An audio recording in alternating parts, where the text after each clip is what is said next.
Very familiar with the level of practice. Can you tell me some religious practices, please, quickly? Sabbath prayer. Sabbath prayer. Bible reading. Bible reading. Tithe. Singing. Tithe. Visiting the sick. Not wearing certain clothes. Not going to certain places. Eating certain food. I mean, the list goes on and on and on. Okay?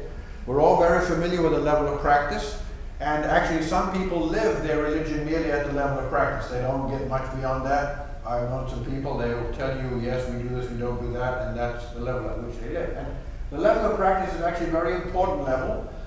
It is what I would call the superficial level of religion. I don't mean inconsequential, I mean it lies at the surface. That's what people see first. And so it is the level of witness. Many times people ask you questions about your religion because they saw a practice, and they were curious. And I could tell you lots of stories, but I don't have time to tell any tonight because of other places we have to go. The other thing about the level of practice is that it's the level at which the commitment to your religion is manifested. Okay. The little lady that goes up to the cathedral every day to light a prayer candle, is she more devoted to her religion than the one who just goes on Christmas and Easter or not? That the level of practice is the level at which commitment to religion is measured, not just, whatever else you want to measure. Now, the level of practice is supported by the level of doctrine.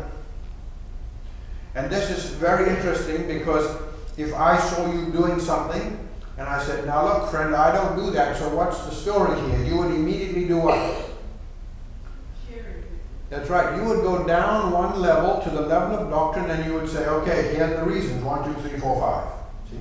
And everybody who practices a religion has doctrinal information. You might not be a professor of theology, but you can explain to people, well, the reason I do this is this, and this. Right? And the connection between these is very interesting because if the level of doctrine is mushy or weak, what happens to the practice? Yeah, it disappears. It begins to look silly. And we have some examples in Adventism. I'll just throw this one out to you quickly. When I was in academy, if I skipped out of school, I was in a boarding school, if I skipped out of school and went down to a movie theater, bought a ticket, and watched the movie, what would happen to me? Any of you old enough to know? Yeah, I would have suffered some disciplinary action. What happens now? Yeah, we don't talk about going to movies anymore. In fact, we think it's weird that at some time we didn't used to go to movies. Now, have the movies improved? Is that what happened?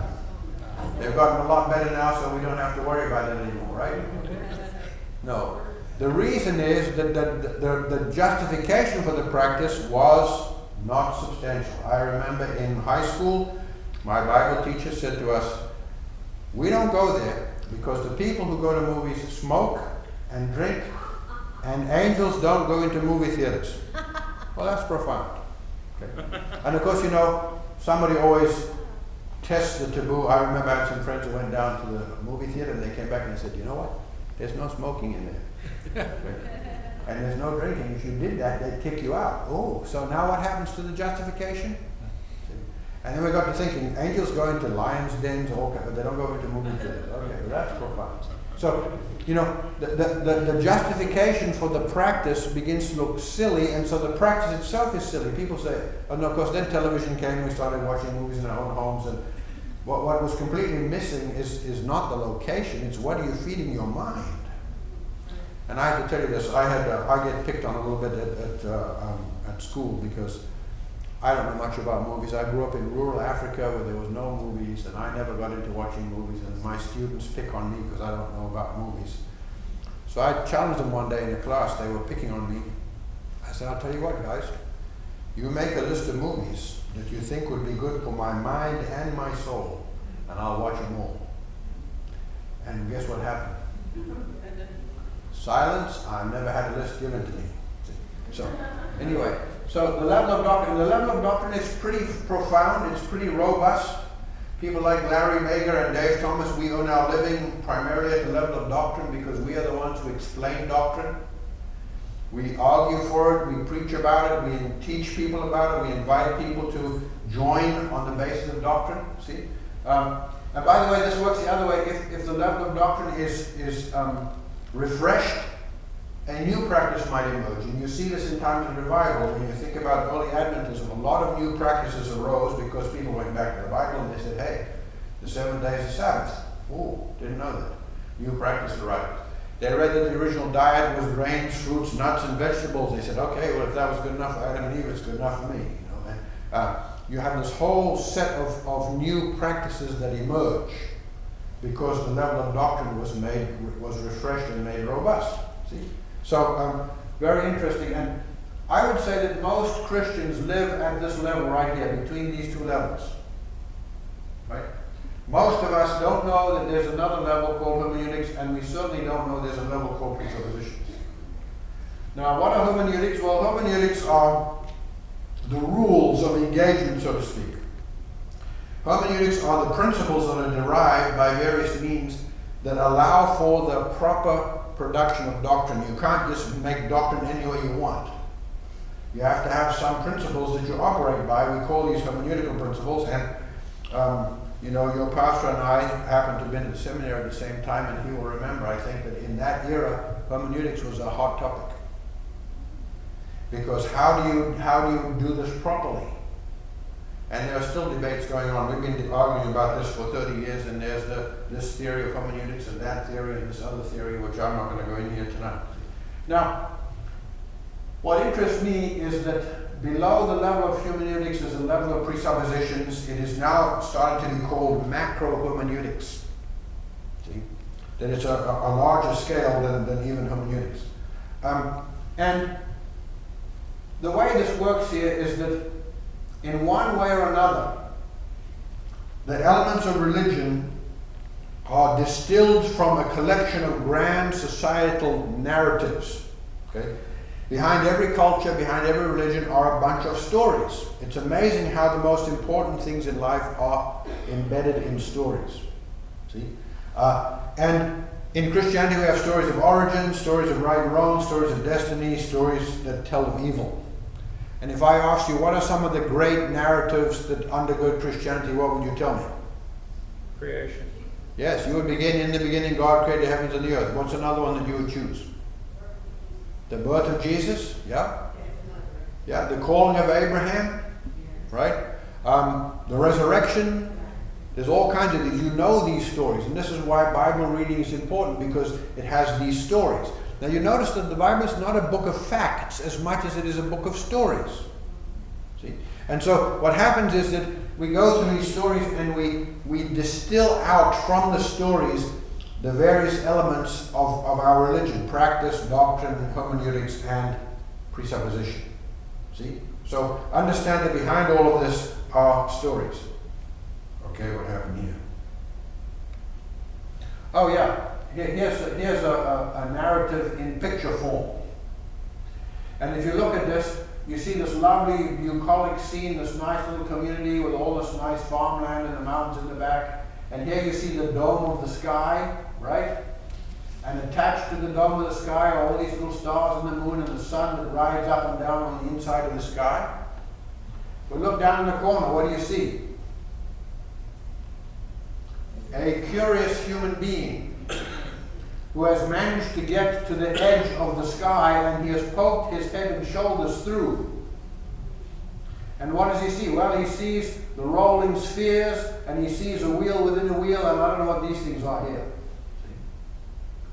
You realize that we are all like this gentleman right here. We want to see not only this, we want to see this. Okay? Now, how many of you believe this is an accurate narrative? Any of you see the world this way? No, you don't. You don't believe that. This is actually a naturalistic cosmology. We today would never say there's a dome of the sky with stars stuck on like that, you know. And actually in the Bible you read about a dome of the sky, you read about windows in heaven, windows of heaven, you know. But this is a picture of a narrative. And so whoever lives here in this little village, based on this narrative that's depicted here, they have pulled together a worldview that they use to determine practice, doctrine, hermeneutics, and presupposition. Hopefully presupposition. Now, what happens in our lives is that all of those things we pull together form a grid, and this one I pulled it off the internet. I like this picture, it's a little different, but here we have what I call a belief grid. That the various elements of your religion find lodging in your spiritual capacity, and they form a grid of beliefs and ideas that you use to guide your life. Let me demonstrate that to you. How many of you would be willing to accept from the pastor at the end of the meeting a gift of $500,000 cash, no strings attached? The rest of you are skeptics, right? Now, gentlemen, why did you raise your hand so quickly? Because I need the money. You need the money. I believe you would do it. You believe he would do it. That's good. That's high level of trouble. Well, you know how you came to that decision is that you took that possibility and you ran it down through the belief grid and you found nothing bad. You don't think it will be bad for you. And so you very quickly. Now, how long did it take to come to that conclusion? Just like that. See? Just quickly. Now, every possibility that comes to us through life, if we're living with integrity, we run it down through our belief grids. And some of these are high order beliefs. Okay? Some of the high order beliefs are so important to us that they are life and death matters. I would rather die than do that. Okay? I would rather die. There are others that are so low level that they are preferences. And, I have several examples. I'll use the one that will make you laugh. I bet all of you have an opinion about whether or not the toilet paper roll should come off the top or the bottom. Right? And if you are real honest, you would also admit that you've been in somebody else's bathroom and fixed it to be the right way. Okay? You've done that. You've done that. Now, why did you do that? Well, because somewhere in life, and you didn't get this from the Bible, by the way, not this one, but so we have all of this assembly of beliefs, mid-level ones, and this belief grid is, in the beginning, it's populated by our parents. Our parents, when you were little, they said, no, you do this, you don't do that. They gave you your belief system. As you grow up through adolescence, you have to adopt it for yourself. And we all know that a good child is the one who ends up with a belief grid very much like the parents, and a bad child is the one that ends up with a belief that's different. Okay? And there have been generational wars about this because every generation has to do an assessment of the belief grid and decide, well, yeah, this is good, this is not good. Right? So, my point here is that, I think I have one more thing. Do I have something else here? Yeah. Understand that the belief grid is protected by something we call a conscience. Right? And what happens in life is that when you have something that comes and you violate one of these principles, your conscience makes a lot of noise. And I think we all know what it means to lie awake at night because conscience won't let you sleep. Right? And we know how to fix a conscience, right? You make amends, you go back and you try and fix it. Or you could change that element in the belief grid. Okay, that might be possible too. And I shared an example. When I was a little boy, I was not supposed to take cookies out of the cookie jar from the kitchen. I remember one occasion doing that and being conscience stricken for quite a while. When I go to my mother's house now, she has a cookie jar, but I don't have any problem if I eat a cookie. My conscience doesn't bother me. So does that mean I destroyed my conscience? No, it means that as an adult I realized that that was not a very high priority in life, if I have a cookie or not, see? My mother was trying to teach me good habits, and I don't eat cookies between meals most of the time, so she did pretty well. So, wrong button. So, having talked about the structure, practice, doctrine, hermeneutics, I want us to get down to the level of foundations, because the level of foundations is very, very important and very little understood. Okay? And what are these foundations? Well, these foundations are starting ideas on which belief systems rest. They are very abstract, they are philosophical. They can be called assumptions or even presuppositions, and some philosophers like to call them postulations. Now, understand that these things are so broad and so far down in the human system of knowing that the evidence for them comes in the form of clues. You cannot prove your presuppositions, you can only adopt them. Okay? So I like to compare them to pilings. If you were going to build a dock, you would go out to the river or to the ocean or whatever, and you would get somebody who can drive pilings, and you would drive them down into the ground. And you know that if you have a good piling and you drive it in until it doesn't go anymore, and you put in however many you want, you can then lace them together with sturdy timbers, and you can put a deck on there, and you can build a house, you can put a crane, you can have a stable platform for many years. Now, did you go down to the bottom of the ocean to see what was underneath it before you drove your piling? No. See, we know that if you do that with a piling, it works. Now, presuppositions are kind of the same way. We don't know what's... I didn't know I had birds flying. I've never seen that before. An active little slide, what do you know? You must have a sophisticated system here. So, you know, knowledge is built the same way, that you have to adopt certain ideas in order to start knowing. This has some interesting implications for doubt. The doubt never leads to knowing. Because if you tell me I doubt proposition A, I will say to you, why do you doubt it?